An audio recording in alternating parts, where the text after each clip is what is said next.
لله رب العالمين والصلاة والسلام على سيد الأنبياء والمرسلين أما بعد فأعوذ بالله من الشيطان الرجيم بسم الله الرحمن الرحيم الصلاة والسلام عليك يا سيدي يا رسول الله وعلى آلك وأصحابك يا سيدي يا حبيب الله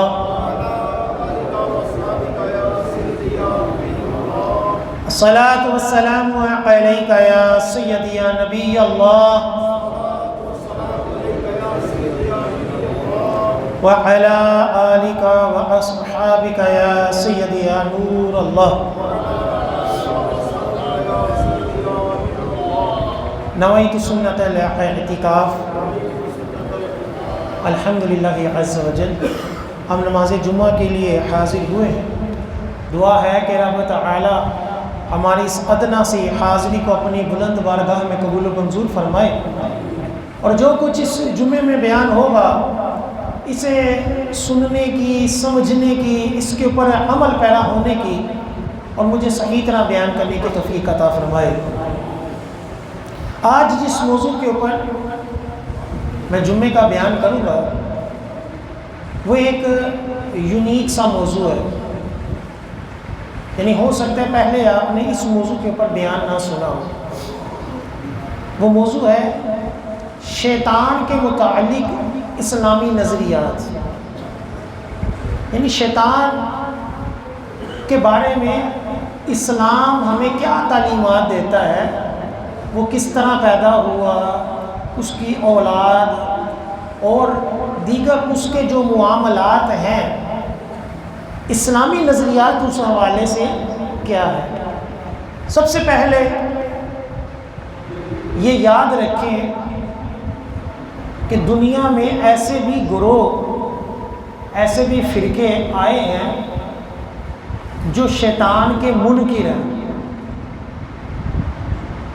فرشتوں کے بھی منکر ہیں، جس میں نیچری فرقہ سر سید احمد خان جو ہمارا اسکولوں کے اندر نصاب میں ہیرو ہے، یہ نیچری تھا، معجزات کا بھی منکر تھا، جنت کا بھی منکر تھا، فرشتوں کا بھی منکر تھا اور شیطان کا بھی منکر۔ ابھی بھی ایسے نظریات رکھنے والے کئی لوگ ہیں جو یہ کہتے ہیں کہ جو قرآن پاک میں شیطان کا ذکر ہوا ہے اس سے مراد کوئی شخصیت نہیں ہے،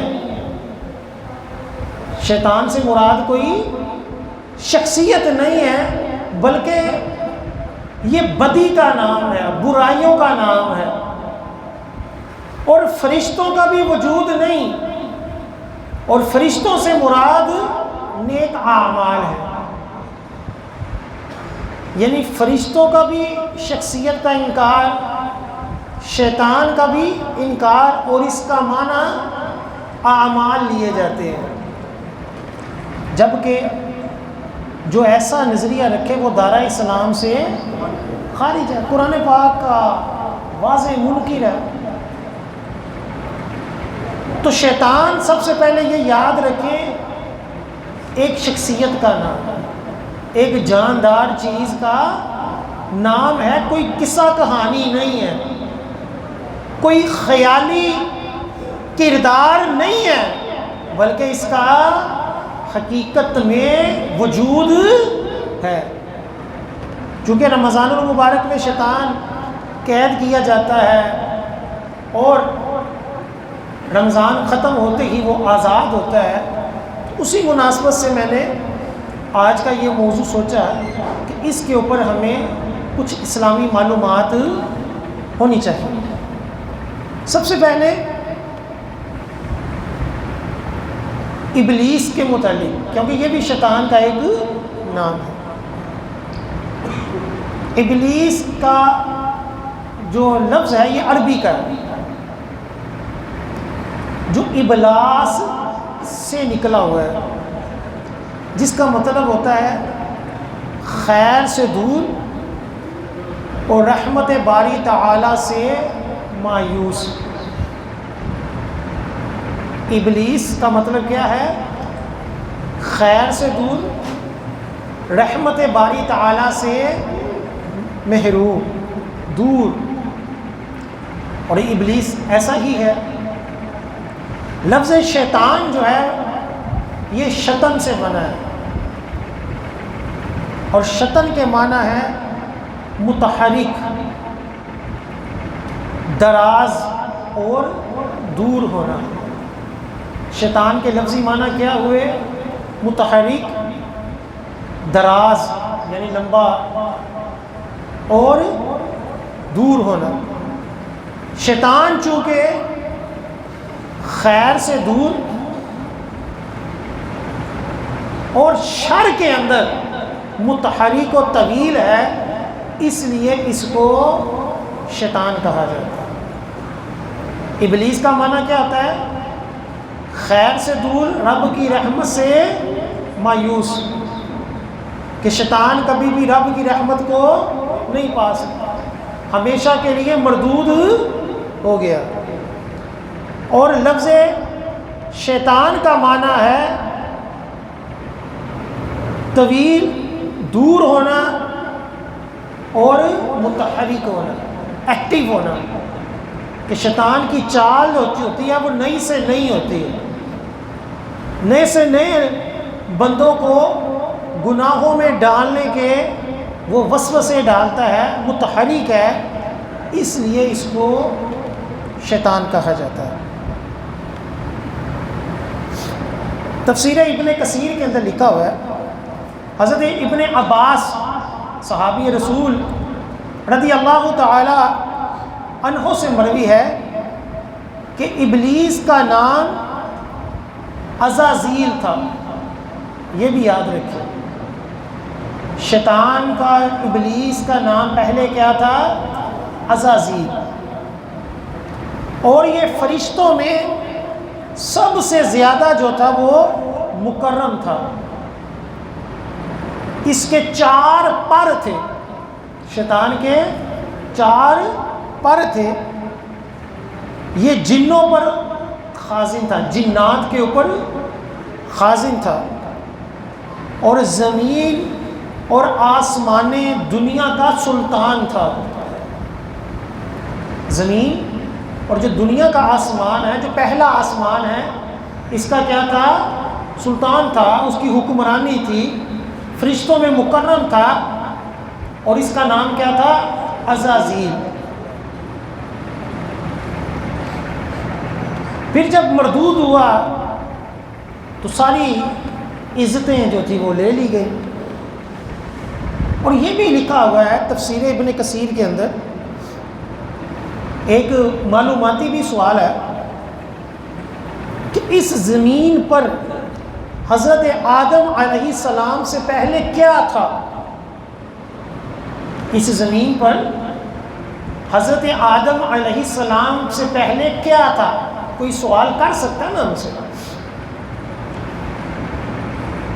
یہ تو طے ہے کہ حضرت آدم علیہ السلام سے پہلے زمین و آسمان پیدا ہو چکے تھے۔ اور تفسیر ابن کثیر سورہ بقرہ کی آیت نمبر 34 کے اندر یہ لکھا ہوا ہے کہ زمین پر جو سب سے پہلے قوم آباد ہوئی وہ جن تھے۔ جنات سب سے پہلے زمین کے اوپر آباد ہوئے۔ جب جن زمین پر آباد ہوئے تو انہوں نے زمین میں فساد اور خون خرابہ کیا، ایک دوسرے کو قتل کیا۔ یہ جو قرآن پاک میں حضرت آدم علیہ السلام کی پیدائش کا ذکر ہے نا، کہ جب اللہ تعالیٰ نے فرشتوں سے کہا کہ میں زمین پر اپنا خلیفہ بھیجنے لگا ہوں، تو فرشتوں نے کیا کہا تھا کہ تو ایسوں کو بھیجے گا کہ جو زمین پر فساد کریں گے۔ تو علماء نے لکھا ہے کہ فرشتوں نے یہ جو جملہ بولا تھا نا، یہ اس لیے بولا تھا کہ انہوں نے زمین پر جنات کے فساد کو دیکھا تھا، تو انہوں نے اس طور پر کہا مولا کہ یہ انسان بھی زمین پر اسی طرح فساد کریں گے کہ جس طرح جنات نے فساد کیا تھا۔ تو جنات نے زمین پر جب فساد کیا تو لکھا ہوا ہے کہ ابلیس اور اس کے ساتھ فرشتوں کی جماعت کو اللہ تعالیٰ نے زمین کی طرف بھیجا۔ ابلیس جو تھا وہ فرشتوں کے ساتھ رب کے حکم سے زمین پر آیا اور اس نے جنات کو قتل کیا اور کثیر جنات کو مار دیا اور بقیہ کو جزیروں کی طرف، پہاڑوں کی طرف کر دیا۔ زمین کو جنات سے خالی کر کر پہاڑوں کی طرف، جنگلوں کی طرف جنات کو جو ہے وہ قید کر دیا کہ تم یہاں رہو، ساری زمین کے اوپر تم نہیں آ سکتے۔ پھر بعد میں ابلیس جو تھا وہ حضرت آدم علیہ السلام کی پیدائش پر خود مغرور ہو کر مردود ہو گیا۔ غرور کس چیز کا تھا؟ اے مولا تو نے مجھے آگ سے پیدا کیا ہے اور حضرت آدم کس سے پیدا کیے گئے ہیں؟ مٹی سے، تو میں افضل ہوں۔ اچھا یہ بھی یاد رکھیں کہ جو شیطان تھا یہ نورانی مخلوق نہیں تھی۔ کئی لوگ یہ بھی سمجھتے ہیں کہ جنات، یہ شیطان جو تھا یہ فرشتوں کا چونکہ بڑا استاد تھا تو شاید یہ بھی نورانی مخلوق تھی، تو یہ نورانی مخلوق نہیں تھی، یہ پہلے ہی سے آگ سے ہی پیدا کیا گیا تھا، لیکن اس وقت کیا تھا؟ نیکوکار تھا۔ جنات بھی آگ سے ہی پیدا کیے گئے ہیں، لیکن جنات میں بھی مسلمان ہوتے ہیں، نیکوکار ہوتے ہی ہیں نا۔ یہ تو نہیں ہے کہ جو بھی چیز آگ سے پیدا ہوگی وہ ہمیشہ شر ہی دے گی۔ اللہ کی شان ہے کہ اللہ تعالیٰ جو آگ والی چیز ہے اس کو خیر کر دے اور جو پانی والی خیر ہے اس کو عذاب کر دے، اللہ کی شان ہے۔ تو بعد میں شیطان جو تھا وہ خود بھی مردود ہو گیا، حالانکہ اس سے پہلے کیا تھا؟ رب تعالیٰ کی طرف سے ایسا خاص بندہ تھا کہ رب نے زمین کے اندر فساد ختم کرنے کے لیے شیطان کو بھیجا، اور بعد میں شیطان خود سب سے بڑا فسادی ہو گیا۔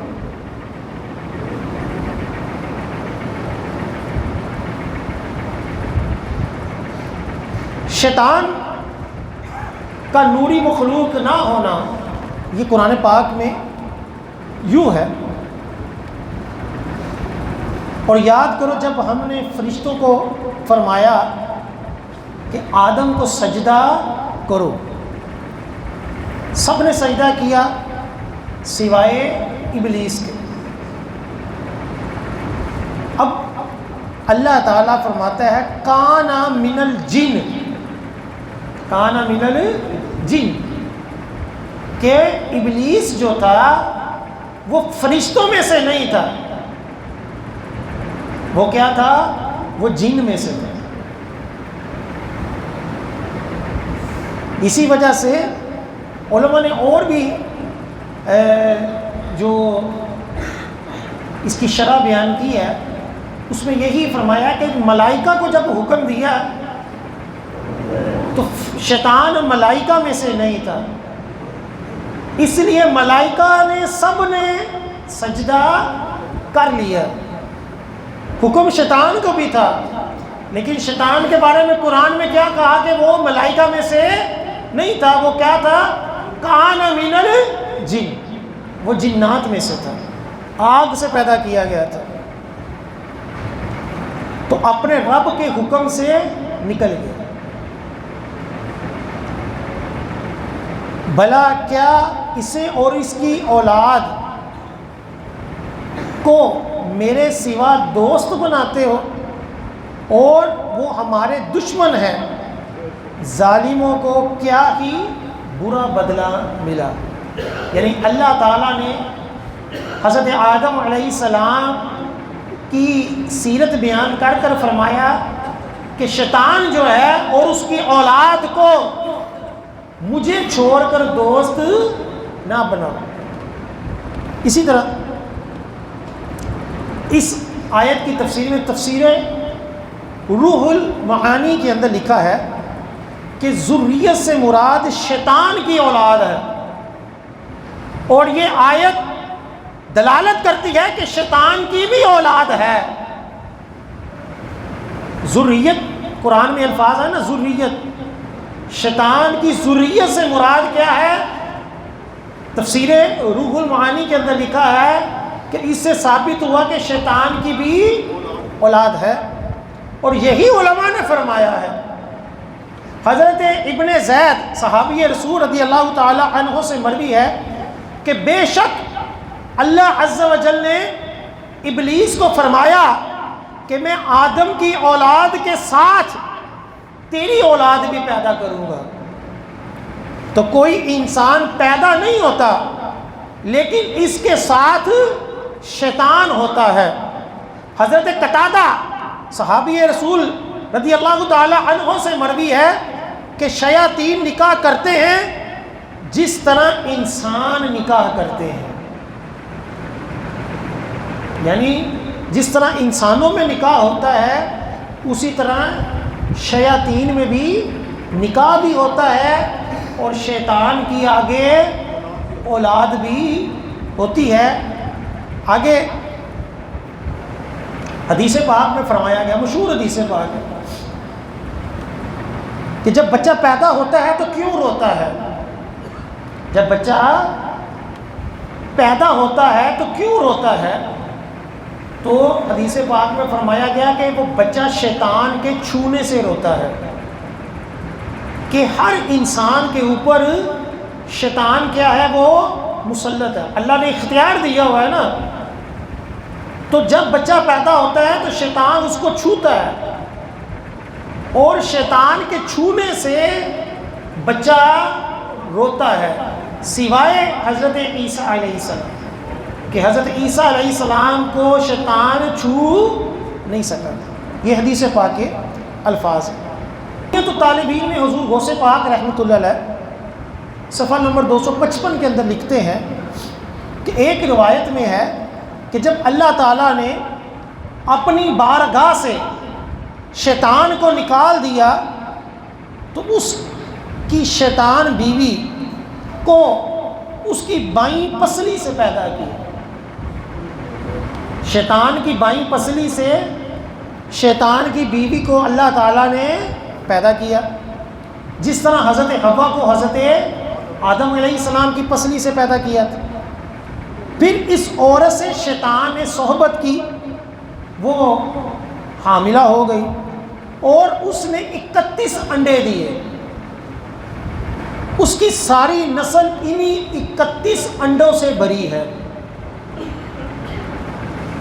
یعنی شیطان کی بھی نسل جو تھی وہ 31 سمجھ لیں کہ بچوں سے آگے بڑھی۔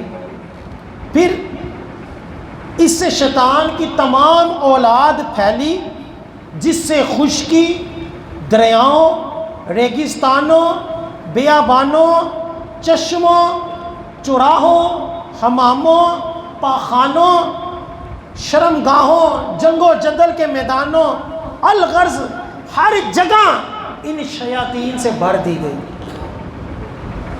یعنی اتنی زیادہ اللہ تعالیٰ نے اس کی اولاد کو بڑھایا کہ جو کر سکتے ہو کر لو۔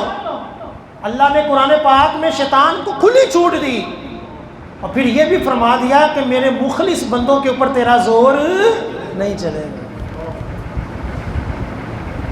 اور یہی انسان کی پیدائش کا ایک مقصد تھا کہ فرشتوں نے کہا کہ یہ بھی جنات کی طرح فتنہ فساد کریں گے، تو رب نے کہا کہ میں وہ جانتا ہوں جو تم نہیں جانتے۔ اگرچہ کئی انسان فتنہ فساد کریں گے لیکن اس میں کئی انبیاء ہوں گے، کئی صحابہ اکرام ہوں گے، کئی اولیاء اکرام ہوں گے اور کئی صالحین ہوں گے۔ اللہ اکبر۔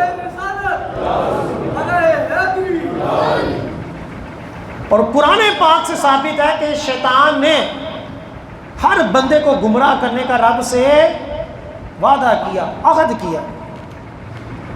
چنانچہ شیطان نے کہا قال فبما اغویتنی لاقعدن لهم صراطک المستقیم، اے مولا تیری قسم میں تیرے بندوں کے راستوں میں بیٹھوں گا، ان کو گمراہ کروں گا، ان کو تیری راہ سے بھٹکاؤں گا۔ قسم کھا کر شیطان نے کہا، شیطان نے رب کی قسم کھا کر کہا کہ اے مولا تیرے بندوں کو میں گمراہ کروں گا، تیرے راستے سے، صراط مستقیم سے اس کو ہٹاؤں گا۔ پھر شیطان نے کہا پھر میں ضرور ان کے پاس آؤں گا، ان کے آگے سے، ان کے پیچھے سے، ان کے دائیں سے، ان کے بائیں سے، اور تو ان انسانوں میں سے اکثر کو شکر گزار نہیں پائے گا۔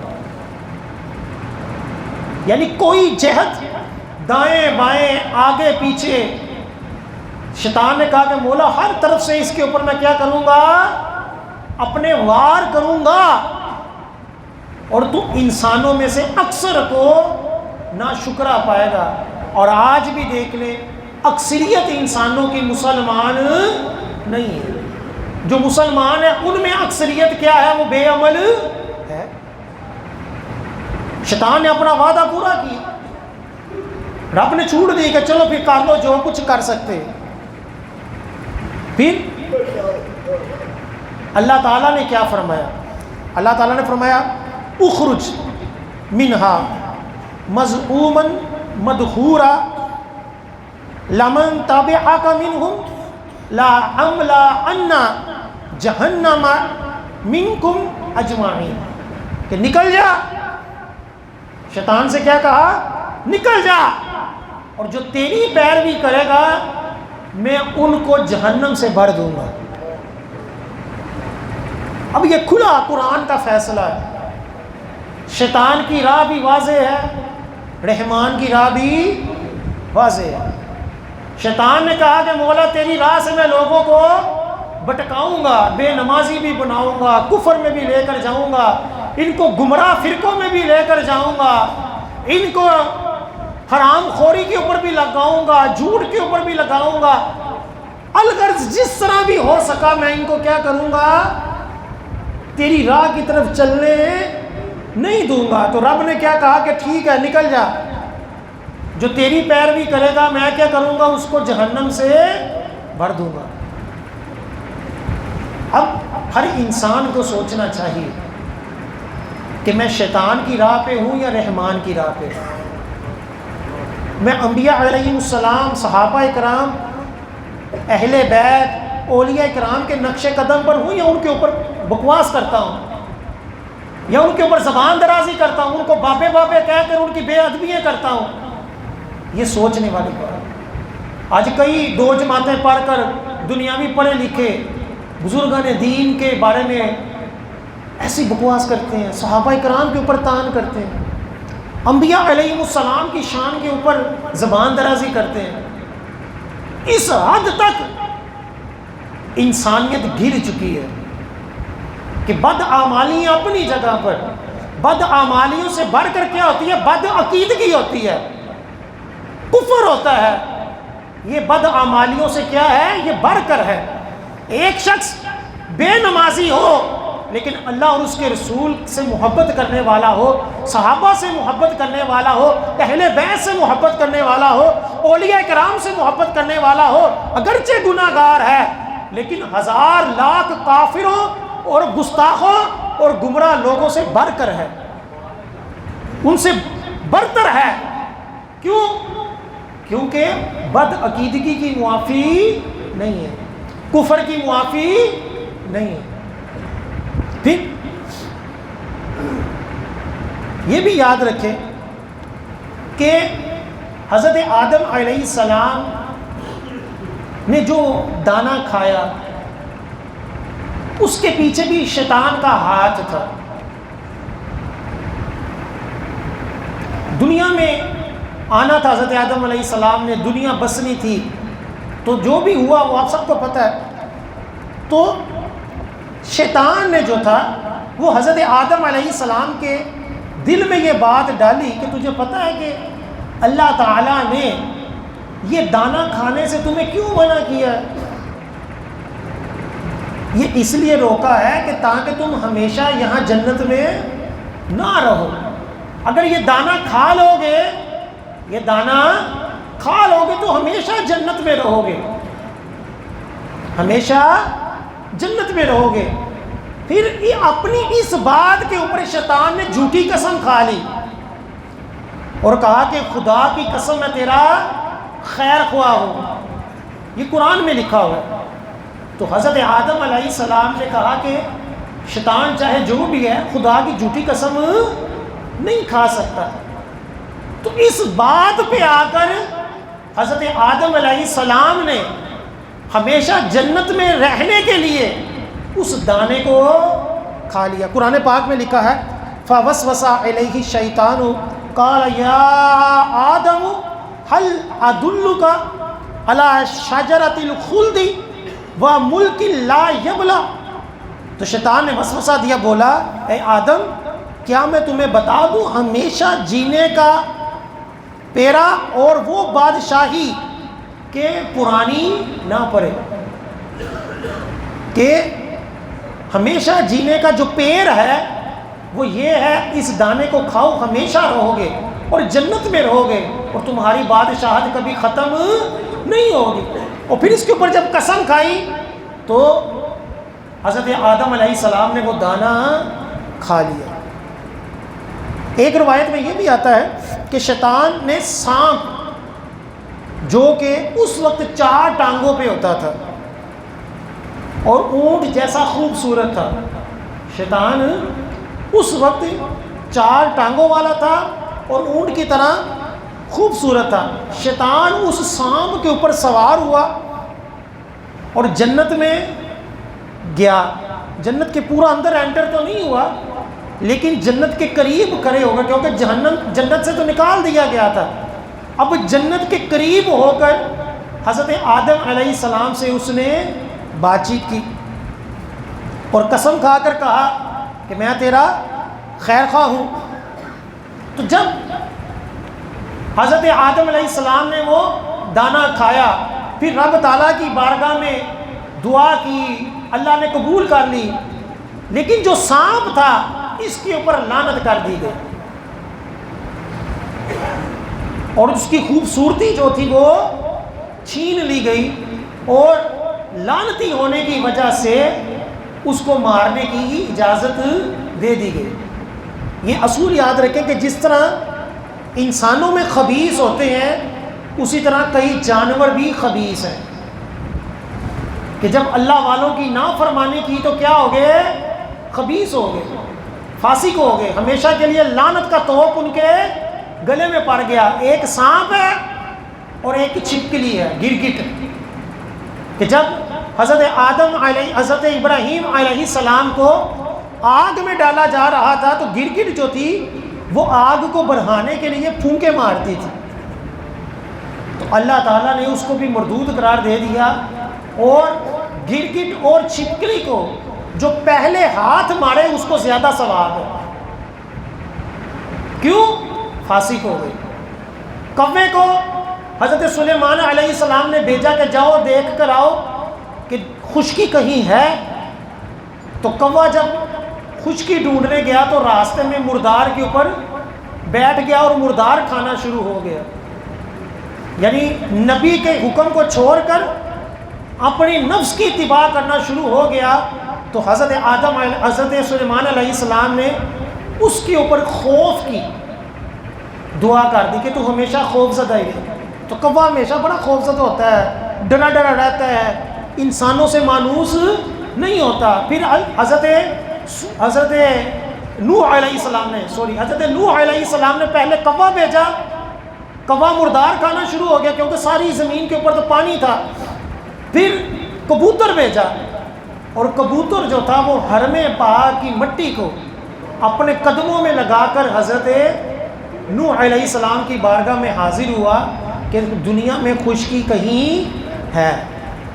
تو یوں جانوروں کے اندر بھی ہسٹری ہے، تو جو انسان ہو کر ولیوں کا نبیوں کا گستاخ ہو وہ تو جانوروں سے بھی بدتر ہے۔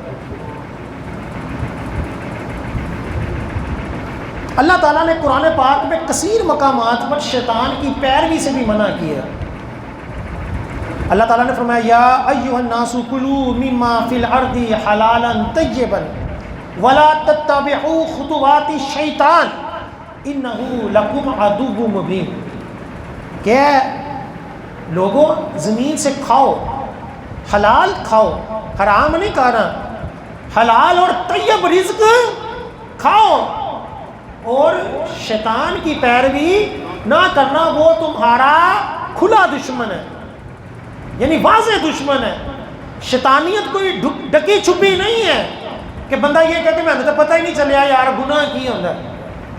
شریعت نے واضح کر دیا یہ گناہ ہے، یہ ثواب ہے، یہ حلال ہے، یہ حرام ہے، یہ رحمان کی راہ ہے، یہ ولیوں کی راہ ہے، یہ نبیوں کی راہ ہے، یہ صحابہ کی راہ ہے، اور یہ گمراہوں کی راہ ہے، یہ گستاخوں کی راہ ہے، یہ شیطان کی راہ ہے۔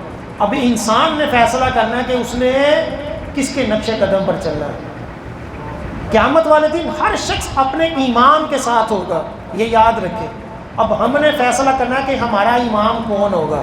ہمارا امام حضور صلی اللہ علیہ وآلہ وسلم ہوں گے، ہمارے امام صحابہ ہوں گے، ہمارے امام اہل بیت ہوں گے، ہمارے امام حضور داتا گنج بخش رحمۃ اللہ علیہ ہوں گے، ہمارے امام حضور غوث پاک ہوں گے، ہمارے امام احمد رضا ہوں گے۔ ہم نیکوکاروں کے مقتدی ہوں گے، ہم گستاخوں کے، بے ادبوں کے، نام نہاد محققین کے، اسکالرز کے، ڈاکٹرز کے ان کے تابع دار نہیں ہوں گے، ہم ان کے اوپر ہوں گے جس کے بارے میں قرآن نے کہا صراط الذین انعمت علیہم۔ یہ یاد رکھیں، اپنا امام دنیا میں سوچ لو کون ہے۔ ایسا تو نہیں کہ اس کے مرید چرسی بنگی ہے، جو بے نمازی ہے، جو عیاش ہے، ایسا لیڈر تو نہیں جو بے دین ہے۔ اپنا امام سوچیں ہمارا امام کون ہے۔ ہمارا امام وہ ہونا چاہیے کہ جس کے اوپر رب کی رحمتیں ہوں، جس کے بارے میں قرآن و حدیث کے اندر دلیلیں ہوں، جو ہمیں قرآن و سنت کے مطابق چلانے والا ہو، جو خود باعمل ہو اور ہمیں باعمل بنانے والا ہو۔ پھر اللہ نے قرآن پاک میں یہ بھی فرمایا، شیطان کا ایک وار ہے نا کہ ہم کسی کو کہیں نا کہ حرام چھوڑ دو، وہ کہتا ہے نہیں یار اندھے بغیر تے گزارا ہی نہیں۔ سنیں قرآن پاک میں اللہ تعالیٰ کیا فرماتا ہے۔ اللہ تعالیٰ فرماتا ہے کہ شیطان تمہیں اندیشہ دلاتا ہے محتاجی کا۔ شیطان تمہیں کس کا اندیشہ دلاتا ہے؟ محتاجی کو۔ صدقہ نہ کری، تیرے کو تو آگے پیسے نہیں ہے، وہ زکوٰۃ نہ دے یار تو آگے غریب ہے، اور یار نہیں تیرے پاس تو آگے کچھ نہیں ہے۔ یہ کیا کرتا ہے؟ یہ شیطان انسان کو محتاجی کا خوف دلاتا ہے کہ اللہ کی راہ میں دینے سے، نیک کاموں میں خرچ کرنے سے، اپنے بیوی بچوں کے حقوق پورا کرنے سے، اپنی والدین کی خدمت کرنے سے شیطان کیا ہوتا ہے؟ وہ ڈراتا ہے محتاجی، یار تیرے پاس تو بہت تھوڑے پیسے ہیں۔ یہ قرآن فرما رہا ہے کہ انسان کو شیطان کیا کرتا ہے؟ اندیشہ دلاتا ہے محتاجی کا، اور حکم دیتا ہے بے حیائی کا۔ اور اللہ تم سے وعدہ کرتا ہے بخشش اور فضل کا، اور اللہ وسعت والا، علم والا ہے۔ ایک رحمان کا وعدہ ہے اور ایک اس کا وعدہ ہے شیطان کا۔ رحمان کہتا ہے کہ میری راہ میں صدقہ کرو میں اور زیادہ دوں گا، اور شیطان کہتا ہے کہ اگر صدقہ کرو گے تو کیا ہو جائے گا؟ مال میں کمی آ جائے گی، اور محتاجی آ جائے گی، غربت آ جائے گی۔ رب فرماتا ہے شیطان یہ کہتا ہے اور میں یہ کہتا ہوں، اور میں ہی بخشش دینے والا اور مال دینے والا ہوں۔ اللہ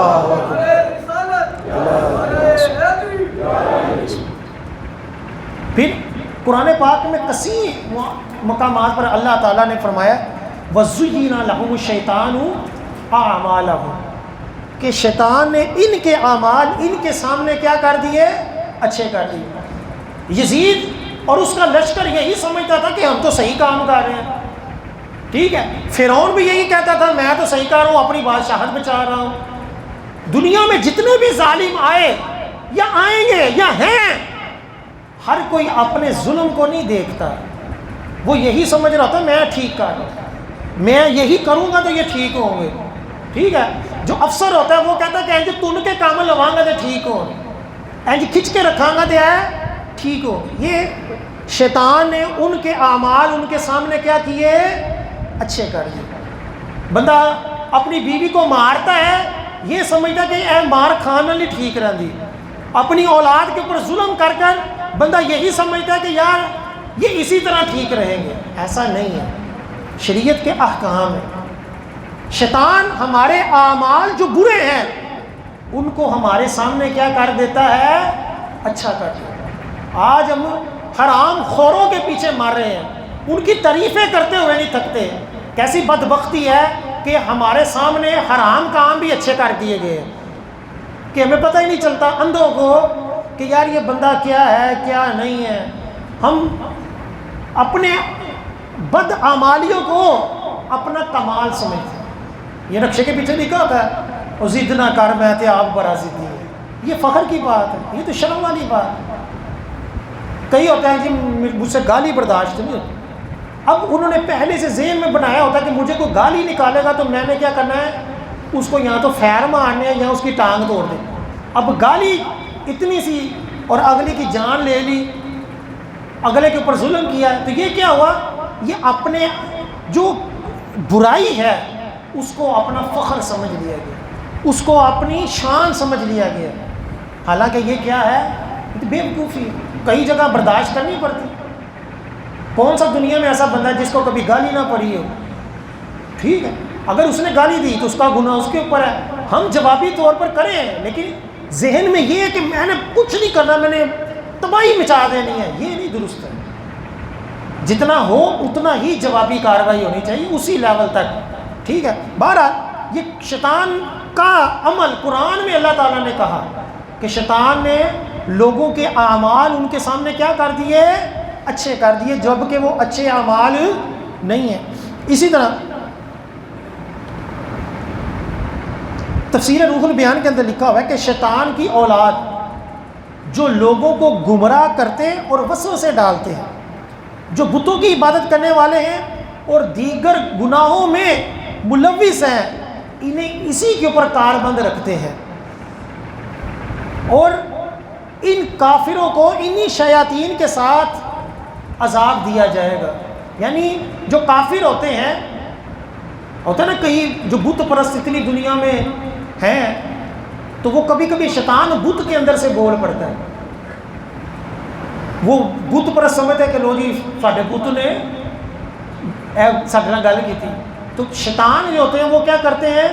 وہ کبھی بھی نہیں چاہے گا شیطان کے لوگ بت پرستی چھوڑ دیں، شیطان کبھی بھی نہیں چاہے گا کہ لوگ سارے باطل فرقے چھوڑ کر صحیح عقائد کے اندر چلے جائیں، نہیں، وہ ہر ایک کو اس کی گمراہی، اس کے کفر کے اندر کیا ہوتا ہے؟ وہ مصروف رکھتا ہے، اس کے لیے اس کے اعمال جو ہوتے ہیں وہ اچھے کر دیتا ہے، اس کو مال و دولت بھی پہنچا دیتا ہے، لوگوں کے دلوں میں اس کی طرف محبت بھی ڈلوا دیتا ہے کہ کافروں کے ساتھ لوگ محبت کرنا شروع ہو جاتے ہیں، گمراہوں کے بیانات سننا شروع ہو جاتے ہیں۔